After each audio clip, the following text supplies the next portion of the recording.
আপনারা আল্লাহর কাছে দোয়া করবেন, আল্লাহ যেন আমাদের দেশটাকে হেফাজত করে, আমাদের সমস্যাগুলি যেন আল্লাহ পাক সমাধান করে দেয়। বিশেষ করে মধ্যপ্রাচ্যে আজকে যে অবস্থা দেখা দিয়েছে, এই অবস্থা থেকে যেন আল্লাহ পাক আমাদেরকে মুক্ত দান করে। ইহুদি নাসারা কাফেরদের চক্রান্ত থেকে আল্লাহ পাক যেন আমাদেরকে হেফাজত করে। আপনাদের কাছে দোয়া চেয়ে বিশেষ করে আমাদের সাবেক রাষ্ট্রপতি জিয়াউর রহমান সাহেবের নিয়ে খাস করে দোয়া করবেন, আল্লাহ পাক যেন ওনাকে শহীদের দরজা দান করেন।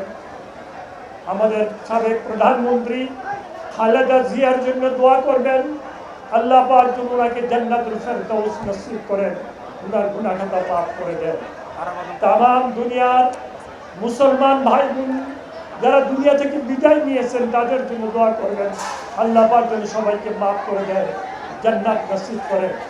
আমাদের তারেক রহমান সাহেব, ওনার জন্য দোয়া করবেন। আমাদের মাননীয় প্রধানমন্ত্রী তারেক রহমান সাহেবের জন্য দোয়া করবেন, আল্লাহ পাক যেন ওনাকে হেফাজত করেন।